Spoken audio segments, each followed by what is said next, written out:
Saudara pendengar yang budiman, selamat malam dan selamat datang kembali di Kisah Misteri. Malam ini, izinkan suara saya menemani Anda menyusuri kegelapan yang menyelimuti salah satu hutan paling misterius di Pulau Jawa. Sebuah hutan yang konon menjadi gerbang bagi dunia lain, tempat di mana perjanjian darah dibuat dan takdir ditukar dengan harta yang fana. Bersiaplah, karena kita akan memasuki Alas Purwo, tempat legenda pesugihan Mbah Dipa berkembang biak di antara akar-akar pohon yang tua dan bisikan-bisikan yang memancing jiwa-jiwa putus asa. Nyalakan lampu tidur Anda, dekatkan selimut, dan pastikan pintu telah terkunci. Kisah yang akan Anda dengar malam ini mungkin bukan sekadar cerita. Angin malam di kawasan kumuh pinggiran kota selalu membawa aroma yang sama, campuran asap dapur dari rumah-rumah tetangga, debu jalan yang tak pernah hilang, dan bau pesing yang membandel dari selokan tak terawat. Bagas duduk di kursi kayu reyot di beranda rumah kontrakannya, menatap kosong ke kegelapan. Tangannya memegang secarik kertas kusam yang sudah kusut karena keringat dan genggamanannya yang erat. Di atas kertas itu, tertulis sebuah nama dan nomor telepon, Ki Joyo, Paranormal. Sebuah harapan terakhir yang ia dapat dari seorang kenalan lama yang tiba-tiba saja kaya raya dan membeli mobil baru hanya dalam hitungan minggu. Bagas bukanlah orang yang pernah memikirkan jalan pintas. Seumur hidupnya, ia diajarkan untuk bekerja keras, jujur, dan tawakal. Ia pernah menjadi buruh pabrik yang tekun, mencoba membuka warung kopi kecil-kecilan, bahkan pernah menjadi sopir angkot. Tapi nasib sepertinya tak pernah berpihak. Warungnya bangkrut, ia di-PHK dari pabrik, dan mobil angkotnya harus ia gadai untuk menutupi utang yang menumpuk. Kini, ia tinggal bersama istrinya, Rina, dan dua anak kecilnya di rumah kontrakan 3x6 yang atapnya bocor di setiap hujan. Dari dalam rumah, ia bisa mendengar batuk-batuk kecil anaknya yang kedua, Danu, yang sakit demam sudah seminggu ini. Obat dari puskesmas hanya meredakan sesaat, dan uang untuk membawanya ke dokter swasta sama sekali tidak ada. Rina, istrinya, sudah kelelahan bekerja sebagai pembantu di beberapa rumah, tetapi upahnya habis hanya untuk makan sehari-hari dan membayar sewa kontrakan yang terus menunggak. Tekanan ekonomi yang mencekik itu meremas-remas hati Bagas. Ia merasa gagal sebagai seorang suami, sebagai seorang ayah. Setiap malam, doanya selalu sama, permohonan pada Tuhan untuk sebuah jalan keluar. Tapi malam ini, di tengah keputusasaan yang memuncak, bisikan lain mulai merayu lewat telinganya. Sebuah bisikan yang licik, menawarkan jalan yang gelap dan cepat. Pesugihan, kata itu sendiri terasa berat dan haram di lidahnya, tapi secarik kertas di tangannya terasa seperti sebuah magnet yang tak bisa ia tolak. Bagas, masuklah, malam sudah dingin, suara Rina lembut dari balik pintu. Bagas menoleh, melihat wajah pucat istrinya yang penuh kelelahan. Ia tersenyum pahit. Aku akan masuk sebentar lagi, Rin. Setelah Rina masuk kembali, Bagas mengeluarkan ponsel lamanya yang layarnya sudah retak di beberapa sudut. Dengan jari gemetar, ia menekan nomor di kertas itu. Beberapa kali nada dering, kemudian sebuah suara parau namun berwibawa menjawab. Ya, selamat malam. Apakah ini Ki Joyo? Tanya Bagas dengan suara serak. Siapa ini? Nama saya Bagas, Pak Ki. Saya mendapat nomor Bapak dari seorang kenalan. Katanya, Bapak bisa membantu orang yang sedang kesulitan.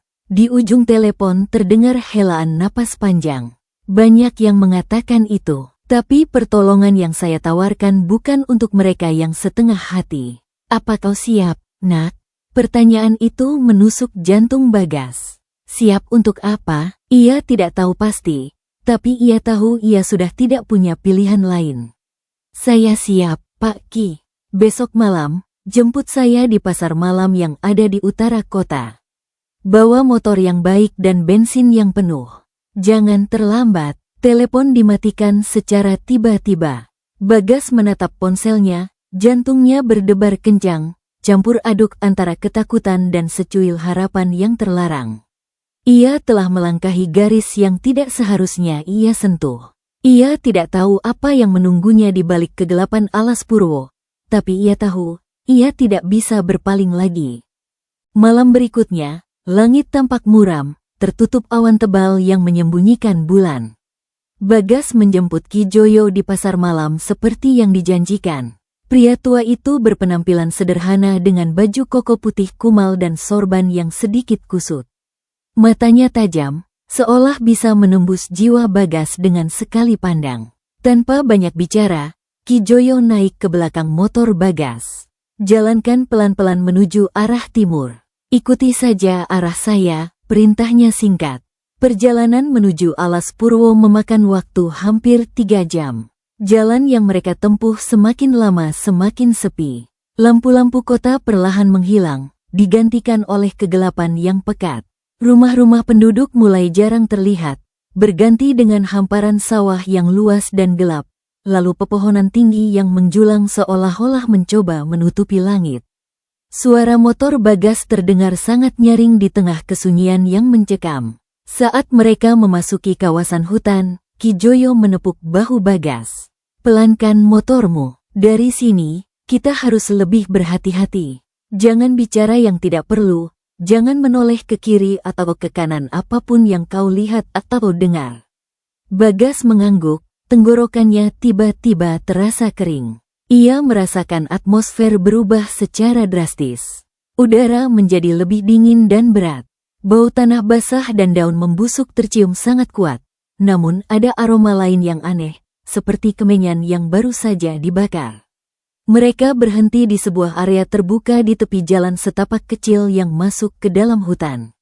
"Dari sini kita jalan kaki," kata Ki Joyo sambil turun dari motor. "Jangan pernah menjauh dariku." Bagas mengikuti langkah Ki Joyo dengan hati-hati. Bulan nyaris tak bisa menembus lebatnya kanopi di atas mereka. Kegelapan itu nyaris sempurna, hanya dipecah oleh senter kecil yang Ki Joyo bawa. Bayangan pohon-pohon yang menjulang tinggi menciptakan sosok-sosok raksasa yang bergerak-gerak seolah-olah mereka sedang diawasi. Semakin jauh mereka masuk, Bagas mulai merasakan sesuatu yang tidak beres. Ia merasakan ada yang mengikuti dari belakang. Ia mendengar langkah-langkah kaki di belakangnya, tapi setiap kali ia menoleh, tidak ada siapapun. Namun matanya, ia merasa ada sepasang mata tak terlihat yang menatapnya tajam, menusuk hingga ke jiwanya. "Jangan menoleh," bisik Ki Joyo tegas, seolah bisa membaca pikirannya. Bagas menelan ludah, memaksakan dirinya untuk fokus pada punggung Ki Joyo. Tapi rasa tidak nyaman itu terus menghantui. Ia merasa ada sesuatu yang bergerak di antara semak-semak, sesuatu yang mengintai dari balik pohon-pohon tua. Suara jangkrik dan serangga malam yang biasa mengisi hutan, kini lenyap sama sekali. Yang ada hanyalah suara langkah kaki mereka di atas dedaunan kering dan desiran angin yang terdengar seperti bisikan lembut. Akhirnya, mereka tiba di sebuah tempat di tengah hutan. Di depan mereka berdiri sebuah batu besar yang aneh bentuknya, menyerupai sebuah gapura tua yang ditumbuhi lumut tebal. Ki Joyo berhenti dan meletakkan tasnya. Ia mengeluarkan sebuah mangkuk kecil, arang, dan kemenyan. Dengan gerakan ritual yang sudah sangat dikuasainya, ia membakar kemenyan. Asap putih pekat segera mengepul, membawa aroma mistis yang menusuk hidung dan membuat kepala Bagas sedikit pusing. "Berdirilah di depan batu ini. Jangan bergerak, jangan bicara apapun yang terjadi," perintah Ki Joyo dengan suara serius. Bagas berdiri dengan tubuh menegang di hadapan batu besar yang menjadi gerbang gaib itu. Ia merasakan getaran aneh dari batu tersebut, seolah ada sesuatu yang berusaha menerobos dari dalam. Asap kemenyan yang dibakar Ki Joyo semakin pekat, melingkupi mereka dalam sebuah kubah kap putih yang menghalangi mereka dari dunia luar. Tiba-tiba, semua suara lenyap. Angin yang sejak tadi berhembus perlahan, kini benar-benar menghilang. Suara jangkrik, burung malam, bahkan desir dedaunan pun ikut sirna. Seolah-olah alam ini menahan napas, menunggu sesuatu yang agung dan menakutkan terjadi. Kemudian, terdengarlah suara itu. Dimulai dari samar-samar, seperti langkah kaki dari kejauhan. Tapi semakin lama, semakin jelas. Langkah yang berat, teratur, seolah milik seseorang yang sangat berwibawa. Setiap langkahnya menggetarkan tanah, dan bersamaan dengan itu, udara di sekitar mereka menjadi semakin dingin. Bagas bisa melihat napasnya membeku di udara. Dari dalam kabut asap kemenyan, sebuah sosok perlahan-lahan muncul. Sosok itu muncul dari balik kabut, berjalan dengan anggun seolah melayang di atas tanah. Ia adalah seorang pria tua, berjenggot panjang putih, dan mengenakan pakaian adat Jawa kuno yang kusam namun terlihat berwibawa. Namun yang paling menyeramkan adalah matanya. Mata itu tidak terlihat tua, malah seolah-olah menyimpan keabadian dan kegelapan yang sangat dalam. Tatapannya langsung menusuk ke arah Bagas, membuatnya merasa telanjang dan terbuka. Ki Joyo segera membungkuk dalam-dalam dengan sikap hormat yang sangat dalam. Bagas, meski seluruh tubuhnya gemetar, buru-buru mengikuti, membungkuk dengan canggung. Ki Joyo, kau membawa tamu lagi. Suara pria tua itu terdengar berat dan dalam, bergema di tengah kesunyian hutan. Seorang yang sangat putus asa, aku bisa mencium baunya. Ki Joyo hanya mengangguk tanpa mengangkat kepala. Dia meminta pertolongan dari Anda, Bah Dipa. Bah Dipa, nama itu terasa dingin di telinga Bagas. Ia akhirnya bertemu dengan makhluk legendaris yang bisa mengubah nasib seseorang dalam sekejap. Bah Dipa mengalihkan pandangannya sepenuhnya kepada Bagas. Kau datang kemari membawa beban kemiskinan yang sangat berat. Katakanlah, apa permintaanmu? Kekayaan? Kekuasaan? Semua manusia datang padaku dengan permintaan yang sama. Tapi apakah kau siap membayar harganya? Bagas merasakan tenggorokannya kering. Ia melirik ke arah Ki Joyo yang memberi isyarat agar ia segera menjawab.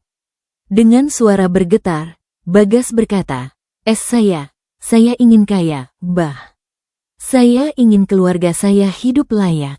Saya tidak mau melihat anak-anak saya kelaparan lagi. Bah Dipa tersenyum tipis. Sudut bibirnya terangkat dengan cara yang tidak wajar, sebuah senyum yang tidak mencapai matanya. Kekayaan, semua manusia mendambakannya. Tapi kekayaan yang kau inginkan tidak datang dari angin. Ada yang harus dikorbankan, ada yang harus ditukar. Dari balik jubahnya, Bah Dipa mengeluarkan sebuah benda. Sebuah cermin perunggu kuno yang permukaannya sedikit buram. Lihat ke dalam cermin ini, perintahnya. Bagas ragu, tapi sebuah kekuatan tak terlihat sepertinya mendorongnya untuk mengambil cermin itu dan menatap ke dalamnya. Yang ia lihat membuat darahnya membeku. Ia melihat dirinya sendiri, tapi bukan dirinya yang sekarang. Ia melihat seorang Bagas yang jauh lebih tua, namun terlihat sangat kaya raya. Ia mengenakan pakaian mahal, berdiri di depan sebuah rumah mewah yang besar. Tapi ada sesuatu yang salah. Wajahnya di cermin itu tampak suram, matanya sayu dan kosong, lingkaran hitam yang sangat pekat mengelilingi matanya. Wajahnya menua dengan cepat, lebih cepat dari waktu seharusnya. Dan di belakangnya, bayangan-bayangan gelap seolah-olah menari-nari dengan gembira. Bagas terhuyung-huyung dan hampir menjatuhkan cermin itu. Apa artinya ini? Itu adalah masa depanmu, Nak. Masa depan yang penuh dengan harta, tapi juga penuh dengan kehampaan, jawab Bah Dipa dengan suara yang dingin. Kekayaan yang kau inginkan akan datang. Tapi ingat, di dunia ini tidak ada yang gratis. Energi harus dijaga keseimbangannya. Untuk setiap keberuntungan yang kau terima, ada kemalangan yang harus ditanggung oleh orang lain. Ada nyawa yang harus dikorbankan. Jantung Bagas mencelos. Siapa yang harus menjadi tumbal? Bah Dipa tersenyum lagi, senyum yang sama yang tidak menyentuh matanya. Itu bukan urusanmu, itu adalah urusan takdir. Jika kau ingin menentukan sendiri, kau boleh memilih siapa yang akan menjadi korban pertamamu. Jika tidak, biarkan takdir yang mengambil haknya. Bagas terdiam. Pilihannya adalah membiarkan takdir bekerja, yang bisa berarti siapa saja, tetangganya, orang asing di jalan, atau bahkan, ia tidak berani melanjutkan pikirannya. Atau ia harus memilih sendiri, sebuah tindakan yang akan membuatnya menjadi pembunuh. Ia membayangkan wajah istrinya, Rina, yang selalu setia menemaninya dalam kesulitan. Ia membayangkan wajah anak-anaknya yang sering menangis karena lapar. Rasa sakit dan rasa bersalah bertarung di dalam dadanya. Aku tidak bisa memilih, bisiknya akhirnya. Biarkan takdir yang menentukan. Udara di sekitar mereka tiba-tiba menjadi lebih berat. Angin yang semula berhembus perlahan kini berputar menjadi pusaran kecil, membuat dedaunan dan tanah kering berterbangan. Mbah Dipa mengangguk pelan, seolah-olah puas dengan jawaban itu. Baiklah, kau telah membuat perjanjian darah di alas Purwo ini. Kau akan mendapatkan kekayaan yang kau inginkan. Tapi kau juga akan kehilangan kemanusiaanmu secara perlahan. Mbah Dipa mengangkat tangannya dan menggenggam udara kosong di hadapannya. Sekejap, sesuatu muncul di antara jari-jarinya. Sebuah kain putih bersih. Ini adalah perjanjian kita. Kau akan menandatanganinya dengan darahmu. Dari titik ini, kau akan terikat padaku sampai hutangmu lunas. Kain putih itu mulai menyerap warna merah. Aksara-aksara kuno yang sebelumnya samar kini bersinar terang, membentuk kalimat-kalimat yang tidak bisa dibaca oleh Bagas. Udara di sekitar mereka terasa panas dan sesak. Bagas merasakan kepalanya pusing, pandangannya berkunang-kunang. Ia merasakan tubuhnya menjadi sangat lemah, dan sebelum ia sadar, kegelapan menyelimutinya. Bagas terbangun dengan napas tersengal-sengal. Ia mendapati dirinya berbaring di atas kasur yang empuk dan nyaman, bukan di kasur usangnya yang penuh dengan pegas yang menonjol. Ia duduk dengan bingung, menatap sekeliling kamarnya. Ini bukan kamarnya. Dindingnya catnya putih bersih, ada AC yang mendinginkan ruangan, dan jendela besar dengan gorden beludru. Dari luar, ia mendengar suara burung berkicau riang. Ia bergegas keluar kamar dan menemukan dirinya berada di sebuah rumah yang sangat besar dan mewah. Lantainya terbuat dari marmer, furniturnya terlihat mahal, dan sebuah lukisan besar menggantung di ruang tengah. Dari luar rumah, ia melihat sebuah mobil mewah berwarna hitam terparkir rapi di garasi. Sesuatu yang mustahil ia miliki sebelumnya. Bagas, lihat ini, teriak istrinya, Rina, dari dalam rumah dengan suara yang penuh kegembiraan. Bagas berjalan masuk, kakinya masih terasa sedikit tidak stabil. Di meja makan marmer yang besar, bertumpuk uang pecahan besar yang jumlahnya tak masuk akal. Tangannya gemetar saat meraih selembar uang 100 ribuan. Ini nyata, pesugihan itu berhasil. Tapi di dalam hatinya, perasaan tidak nyaman mulai muncul. Sesuatu terasa aneh. Ia merasa ada yang mengawasinya dari sudut-sudut gelap ruangan yang luas itu. Matanya tak lepas dari tumpukan uang di meja. Tapi di benaknya, ia terus memikirkan wajahnya sendiri di cermin Mbah Dipa, wajah tua dan hampa. Hari-hari berikutnya berlalu seperti mimpi. Bagas dan keluarganya pindah ke sebuah villa mewah di pinggiran kota yang jauh dari pemukiman. Mereka pun mulai bergaya seperti orang kaya. Bagas tiba-tiba dikenal sebagai pengusaha sukses yang naik daun. Padahal, ia tidak pernah menyentuh bisnis apapun, tidak pernah melakukan investasi atau perdagangan. Uang terus mengalir entah dari mana. Rekening banknya terus bertambah, dan ia bisa membeli apa saja yang diinginkannya. Namun, kebahagiaan itu terasa palsu. Meskipun villa mereka berada jauh dari pemukiman dan memiliki keamanan ketat, Bagas merasa semakin terkurung. Ia sering merasakan kehadiran tak kasat mata di rumahnya. Kadang-kadang, ia melihat bayangan berlalu cepat di sudut matanya. Saat ia berkedip, bayangan itu hilang. Apakah ini hanya imajinasinya? Ataukah ini adalah peringatan? Ataukah ini adalah awal dari kutukan yang perlahan menggerogoti hidupnya? Ia belum siap menghadapi kenyataan bahwa harga yang harus ia bayar mungkin lebih mengerikan dari yang ia bayangkan. Pikiran Bagas buyar ketika ponselnya bergetar di atas meja. Dari layar, tertera nama rumah sakit. Dengan tangan gemetar, ia mengangkat telepon itu. "Halo, selamat malam, dengan Bapak Bagas," suara seorang perawat di ujung telepon. "Iya, saya sendiri. Ada apa?" Kabar itu datang seperti petir di siang bolong. Istrinya, Rina, mengalami kecelakaan. Sebuah truk oleng dan menabrak mobilnya saat ia sedang berbelanja. Ia meninggal dunia di tempat. Dunia Bagas seketika runtuh. Semua uang di dunia ini tidak akan bisa mengembalikan wanita yang paling ia cintai. Hari-hari setelah kematian Rina diselimuti duka mendalam. Bagas nyaris tak makan dan hanya duduk diam di kursi tamu dengan mata kosong, menatap harta benda yang kini terasa seperti barang-barang penjara. Kesedihannya berakhir pada malam ketiga, saat ia terbangun karena mendengar suara anak-anaknya menangis dari kamar mereka. Dengan cepat, ia berlari ke sana. Namun, saat ia membuka pintu kamar, ia menemukan ruangan itu kosong. Ranjang mereka rapi, tidak ada tanda-tanda keberadaan mereka. Panik menyergap Bagas. "Danu, Dinda, di mana kalian?" teriaknya, tapi tidak ada jawaban. Dalam keheningan yang mencekam itu, ia mendengar sesuatu di belakangnya. Sebuah suara tawa pelan dan serak, seperti suara orang tua yang sudah renta. Ia menoleh dengan cepat, dan di tengah ruangan yang gelap, ia melihat sesosok bayangan tua dengan mata merah menyala. "Mbah Dipa, mereka sudah menjadi bagian dari pembayaranmu, Nak," suara Mbah Dipa menggema. "Mereka sudah pergi." Bagas menjerit. Ia telah kehilangan segalanya. Istrinya mati, anak-anaknya hilang. Ia akhirnya sadar, ia telah melakukan kesalahan terbesar dalam hidupnya. Ia hanya punya sisa-sisa kekayaan haram dan kesepian yang abadi.